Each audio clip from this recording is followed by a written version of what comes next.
मेरी कहानी थोड़ी सी फिल्मी है, इसलिए मुझे लगता है कि आप सभी को इसे जरूर सुनना चाहिए। उस समय मुझे नहीं पता था कि मेरी जिंदगी में क्या होने वाला है, लेकिन आगे कहानी बाकी है मेरे दोस्तों। मैं दिन भर सोता रहता, रोता रहता, परेशान होते रहता, लेकिन मैंने किसी को कुछ नहीं बताया। और एक दिन सुबह मैं घर छोड़कर चला गया। तीन ऐसी बातें जो आपकी जिंदगी में यदि आपने फॉलो कर ली तो आपको जिंदगी में सफल होने से कोई इंसान नहीं रोक सकता।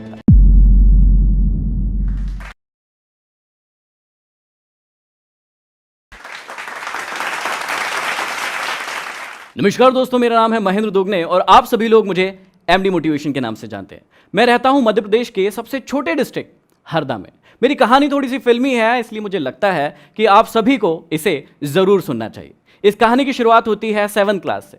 पढ़ने में बहुत ही गधा, उल्लू का पट्टा, डफर, कुछ भी कह सकते हैं आप। ऐसा था मैं 7th में। जैसे तैसे मैं क्लास पढ़ ही रहा था कि मुझे सप्लीमेंट्री आ गई 7th क्लास में, और उस क्लास को जैसे तैसे मैंने पास किया। आगे मेरी कहानी यहीं रुकने वाली नहीं थी, कहानी की तो अभी सिर्फ शुरुआत हुई थी। मैं आगे 8th क्लास को जैसे तैसे पास करके 9th क्लास में पहुंचा, और उस समय एक्सीलेंस स्कूल की शुरुआत हुई थी। उस स्कूल का नियम था कि जो भी बच्चा यहां पर फेल होगा उसे भगा दिया जाएगा।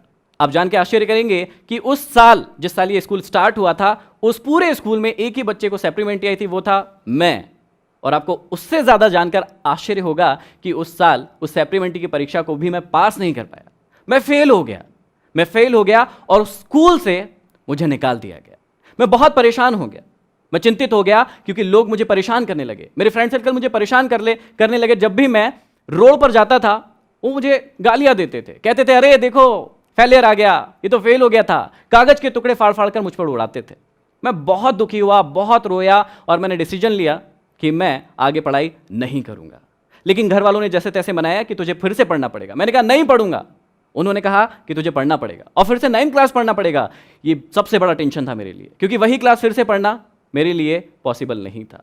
जैसे तैसे करके एक गवर्नमेंट स्कूल में मुझे एडमिशन मिला, ये कह के कि भैया इसको एडमिशन क्यों दे रहे हो, ये तो एक्सेलेंस स्कूल से फेल है, इसे एडमिशन दोगे तो और ही हमारी स्कूल का नाम खराब होगा। उसके बाद मुझे जैसे तैसे एडमिशन मिला। मैं स्कूल में गया और मैंने एक चीज़ डिसाइड की कि अब मैं जितनी भी चीज़ें करता हूं लाइफ में, मैं स्पोर्ट्स में बहुत अच्छा था। 1500 मीटर जो रनिंग होती है उसमें मैंने स्टेट खेला हुआ है, जो खो खो होता है उसमें मैंने स्टेट खेला हुआ है, एनसीसी में सीएसएम था, बहुत सारी दूसरी एक्टिविटी में मेरा बहुत मन लगता था, लेकिन सिर्फ एक चीज़ में मन नहीं लगता था, और वो थी मेरी पढ़ाई। लेकिन अब मैंने डिसाइड किया कि यदि अब पढ़ना है तो अच्छे से पढ़ना है। मैंने सारी एक्टिविटीज़ को खत्म कर दिया अपनी ज़िंदगी से, किसी भी एक्टिविटी को अपनी ज़िंदगी में आने नहीं दिया। और उसके बाद क्या हुआ, 9th क्लास में मैंने खूब पढ़ाई की, 10th क्लास में मैंने खूब पढ़ाई की, और मैं बना टॉपर उसी स्कूल का जहां पर मैं फेल होकर गया था। तो जहां पर मैं फेल होकर गया था वहीं से टॉपर बना। ये खबर जो है मेरे छोटे से डिस्ट्रिक्ट में, हरदा में, पूरी जगह फैल गई। और हुआ ये कि मैं 9th से ही इंग्लिश का मुझे बोलने का बड़ा शौक था।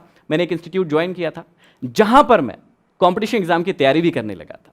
अब उसी समय में ये हुआ था कि एक मेरी लाइफ की बहुत ही मजेदार सी घटना है जिसने शायद मेरी पूरी जिंदगी को बदल कर रख दिया।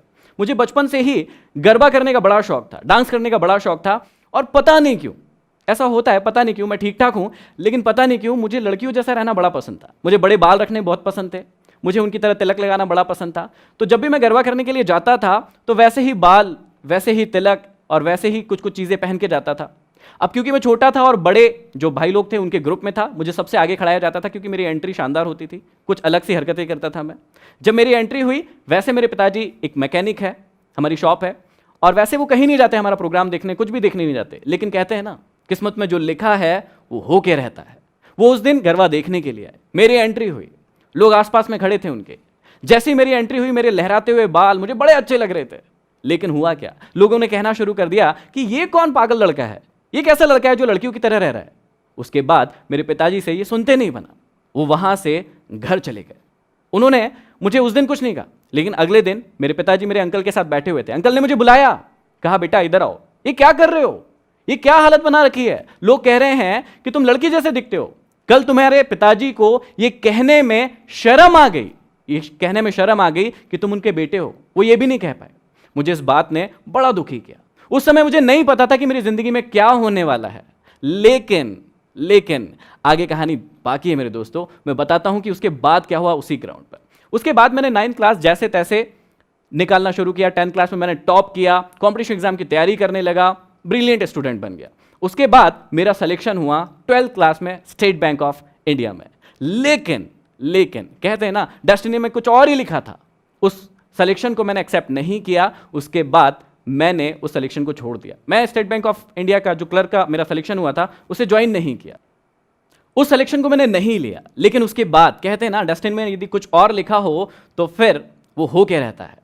जहां मैं 4 साल से पढ़ रहा था, जहां मैंने सिलेक्शन लिया, उस इंस्टीट्यूट में एक क्लास होने वाली थी जो कि मोटिवेशनल क्लास होने वाली थी। हमारे गुरु हमें सिखाने वाले थे कि मोटिवेशनल स्पीकर कैसे बना जाए, जिंदगी में लीडरशिप कैसे डेवलप की जाए, आगे कैसे बढ़ा जाए। और ये सब सीखने के लिए मैं बहुत ही उत्साहित था। मैं बहुत ही उत्साहित था, एक्साइटेड था कि बस अब तो ये मैं सीखने वाला हूं। क्लास होने वाली थी शाम को 6 बजे। 10 बच्चे इकट्ठे होने वाले थे क्योंकि वो टॉप स्टूडेंट्स थे। उनको बुलाया गया, हम वहां पर बैठे हुए थे और उसी वक्त एक जो घटना हुई उसने मेरी पूरी जिंदगी फिर से बदल कर रख दी। मेरे गुरु आए और उन्होंने आते ही सबसे पहले यह कहा कि महेंद्र, तुम यहां से नीचे चले जाओ, तुम्हारे बस की ये बात नहीं है। यहां पर जितनी भी बातें होने वाली है वो बहुत ऊंचे लेवल की होने वाली है, बड़े लेवल की होने वाली है। ये बातें तुम्हारे बस की नहीं है। जिस संस्थान के लिए मैंने 4 साल दिए थे, उनके गुरु ने मुझे ऐसा कहा। वो मेरे भी गुरु हैं, अभी भी है, लेकिन मुझे ये बातें बहुत चुभी। मैं उस वक्त उनसे कुछ नहीं कह पाया, लेकिन मैं नीचे गया और खूब रोया, खूब परेशान हुआ कि मुझे ऐसा क्यों कहा गया। उस वक्त ये बात नहीं पता थी कि ये मुझे क्यों कहा गया, लेकिन आज समझ में आता है कि ईश्वर ने सब कुछ तय करके रखा था, इसलिए वो घटना उस दिन हुई थी। उस दिन के बाद मैंने उस संस्थान को छोड़ दिया। मैं आज तक वहां नहीं गया। मैं अपने घर गया, 3-4 दिन घर पर रुका और बहुत रोया गाया, परेशान हुआ। घर वालों को भी चिंता हुई कि इसके साथ ये क्या हुआ है। जो व्यक्ति एक भी दिन ऐसा नहीं हो कि इंस्टीट्यूट नहीं जाए, वो 4 दिन हो गए इंस्टीट्यूट क्यों नहीं जा रहा है। मैं दिन भर सोता रहता, रोता रहता, परेशान होते रहता, लेकिन मैंने किसी को कुछ नहीं बताया। और एक दिन सुबह मैं घर छोड़कर चला गया मैं घर छोड़कर, और उसके बाद 1 साल तक अपने घर से बाहर रहा। उस 1 साल ने मुझे अपनी जिंदगी का दौर ही बदल दिया, मेरा रंग बदल दिया। जो चीजें मैं कमरे के अंदर रहकर सीख रहा था, मुझे अब पता चला कि असली में दुनिया होती क्या है। मैं रात भर काम करने लगा, कॉल सेंटर्स में काम करने लगा, दिन भर गैरेज। मेरे पिताजी मैकेनिक थे, तो बचपन से ही मुझे गाड़ियों का काम करना आता था। पैसे कमाने के लिए मैं दिन भर गैरेज पर काम करने लगा। इसका रिजल्ट ये हुआ कि 1 साल में मैं इतना वीक हो गया, इतना कमजोर हो गया कि बस मरने जैसी हालत हो गई। मैंने सोचा मरने से अच्छा है कि घर वापस चला जाए। मैं घर वापस आया। घर वाले खुश हुए कि चलो लड़का वापस आ गया। उसके बाद उन्होंने पूछा कि अब क्या करोगे। मैंने कहा कि पिताजी का गैरेज ज्वाइन करूंगा। उन्होंने कहा ठीक है। 2.5 साल मैं अपने पिताजी के साथ अपने गैरेज पर काम करता रहा, लेकिन अब मुझे पता था कि आगे मुझे क्या करना है। मैं किताबें भी पढ़ता था। मैं उसी दौरान किताबें पढ़ता था, मोटिवेशनल किताबें पढ़ता था, सेल्फ हेल्प बुक्स पढ़ता था। लोग कहते थे कि पागल है तो तूने स्टेट बैंक ऑफ इंडिया की नौकरी छोड़ दी, अब देख तेरी जिंदगी किस हालत में है, इससे अच्छा तो तू नौकरी कर लेता। लेकिन मैं मुस्कुराता था क्योंकि मुझे अब पता था कि मुझे अपनी जिंदगी में क्या करना है। उसके बाद मेरी जिंदगी बदली। 2.5 साल के बाद फिर वही हुआ जो हमेशा एक इंसान के साथ होना चाहिए या होता है। मेरे पिताजी के साथ किसी छोटी सी बात पर बहस नहीं होना था, लेकिन हो गई क्योंकि डेस्टिनी में लिखा था। वो बहस हुई मेरे पिताजी से। मेरे पिताजी ने कहा मुझसे कि यदि तुझे शॉप पर नहीं जाना है तो मत जा, क्यों कर रहा है काम, तेरे को नहीं करना है तो मत कर। मैंने उनसे कहा कि ठीक है, अब मैं शॉप पर नहीं जाऊंगा। उन्होंने मुझसे पूछा कि नहीं जाएगा, पक्का नहीं जाएगा। मैंने बोला कि हाँ, आज के बाद मैं शॉप पर नहीं जाऊंगा। उसके बाद अगले दिन मैं सुबह उठकर फिर से घर से भाग गया। लेकिन इस बार मैं सिटी से बाहर नहीं गया था, सिटी में ही गया था। शाम तक लोग परेशान होने लगे, मुझे ढूंढने लगे, लेकिन मैं एक इंस्टीट्यूट में जाकर बैठकर पढ़ने लगा। दिन भर पढ़ा। मैंने अपना फोन ऑफ कर दिया। शाम को जब घर पहुंचा, घर वालों ने पूछा क्या हो गया। मैंने बोला कुछ नहीं, अब मैं शॉप पर नहीं जाऊंगा, मैं एक मैकेनिक नहीं बनूंगा, मुझे कुछ और बनना है। उन्होंने कहा ठीक है। मैंने 1 साल फिर से पढ़ाई की और इस बार मेरा सिलेक्शन हुआ सिंडिकेट बैंक में। और मैंने उस सिलेक्शन को भी नहीं लिया। अब शायद आप लोग भी मुझे पागल ही कह रहे होंगे कि 2008 में मेरा सिलेक्शन हुआ स्टेट बैंक में, मैंने वो भी ज्वाइन नहीं किया। इस बार मेरा सिलेक्शन हुआ सिंडिकेट बैंक में, मैंने उसे भी ज्वाइन नहीं किया। फिर मैं करना क्या चाहता था? जी हाँ, अब मुझे पता था कि मैं बनना क्या चाहता हूं, मैं करना क्या चाहता हूं। मैंने अपने खुद के इंस्टीट्यूट की शुरुआत की। उसका नाम है चेंज एकेडमी, जहां पर हम लोग बच्चों को कॉम्पिटिशन एग्जाम की तैयारी करवाते थे। लेकिन मुझे पता था कि मुझे क्या करना है। उसी के साथ साथ मैं अपनी सिटी में बच्चों को मोटिवेट करने लगा। मैं कॉम्पिटिशन एग्जाम की तैयारी तो करवाता था, लेकिन उनसे कहता था कि अपनी जिंदगी में वही काम करना जिसे करने में मन लगे, जिसे करने में आपको एक्साइटमेंट फील हो, जिसे करने में आपको कभी थकान महसूस ना हो।